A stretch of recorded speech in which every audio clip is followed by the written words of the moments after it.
आप बस ये याद करिए कि आपके साथ जब पिछला झगड़ा हुआ था तो आपने ऐसा क्या कहा था कि जिस वजह से झगड़ा और बढ़ गया, या फिर आपके किसी बयान का गलत मतलब निकला गया। पावरफुल लोग बोलने से ज्यादा सुनने में विश्वास रखते हैं और उन्हें पता होता है कि कौन सी चीज कब और किस तरह से बोलनी चाहिए। जितना आप ज्यादा बोलते हैं उतने ही आप साधारण से लगते हैं। पावरफुल लोग हमेशा कम बोलकर लोगों को आकर्षित करते रहते हैं।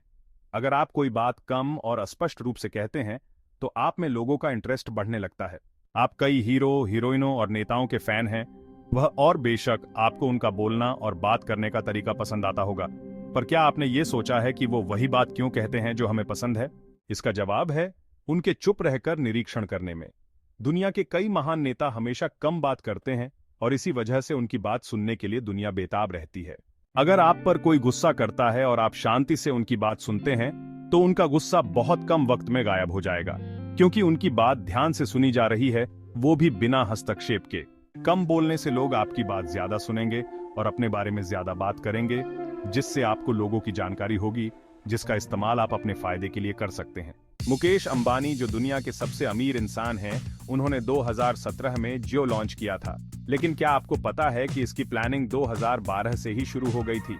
वो अपना काम बिना बताए शांति से करते रहे और 2017 में उन्होंने जियो लॉन्च किया, वो भी फ्री कॉलिंग और फ्री इंटरनेट के साथ। दुनिया में किसी ने सोचा भी नहीं होगा कि कोई कंपनी फ्री इंटरनेट दे सकती है।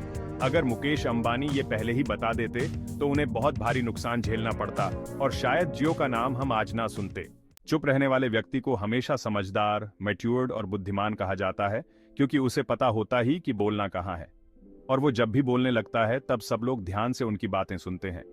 चुप रहने वाले लोग हमेशा टू दी पॉइंट ही बोलते हैं, जिससे वो बहस और फालतू की लड़ाई से मुक्त रहते हैं। कम बोलने से आपके खिलाफ कोई षड्यंत्र नहीं रचा जा सकता।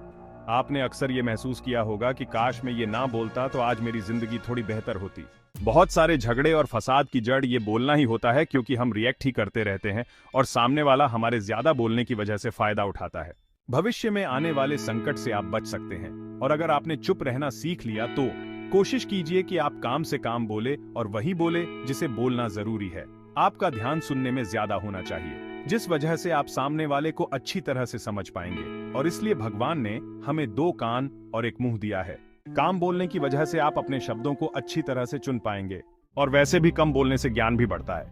काम बोलने की वजह से आप बच्चे रहेंगे और लोग आपको जज नहीं कर पाएंगे, और इस वजह से आप लोगों का ध्यान आकर्षित कर सकते हैं। काम बोलने की वजह से आप नियंत्रण में रहेंगे, और जो नियंत्रित रहता है उसी के हाथों में शक्ति रहती है और वही दुनिया पर राज कर सकता है। सिर्फ हमें अपने बोलने के ऊपर ध्यान देना होगा, जिसकी वजह से आप कई संकटों से बच सकेंगे, क्योंकि आपके बोलने का हर कोई उनके मानसिकता के हिसाब से मतलब निकालता है, जो कुछ भी हो सकता है। इसलिए आपने देखा या सुना ही होगा कि लोग हमेशा झगड़े में ये बोलते हैं कि मेरे बोलने का ये मतलब नहीं था, या फिर आपने गलत मतलब निकाल लिया है। आप दूसरे के इरादों को समझ नहीं सकते। आपको उतना ही बोलना चाहिए जितना बोलने की आपको जरूरत है। अगर आप कम बोलेंगे तो आपकी इज्जत बढ़ जाएगी और आपको पता चलेगा कि लोगों के मन में आपके लिए क्या है। कमेंट में आई एम पावरफुल जरूर लिखना। ये जो ऊपर का नियम है वो रॉबर्ट ग्रीन की पुस्तक शक्ति के 48 नियम है, जिन्होंने हमें शक्तिशाली कैसे बनना है ये बताया है। चैनल को सब्सक्राइब करें और लाइक करें, और कमेंट बॉक्स में आपके सुझाव का हमें स्वागत होगा। लेफ्ट वाली वीडियो में आपको द 48 लॉज ऑफ पावर का दूसरा कानून क्या है इसके बारे में पता चलेगा, और राइट वाली वीडियो में 48 लॉज ऑफ पावर का तीसरा कानून क्या है इसके बारे में पता चलेगा।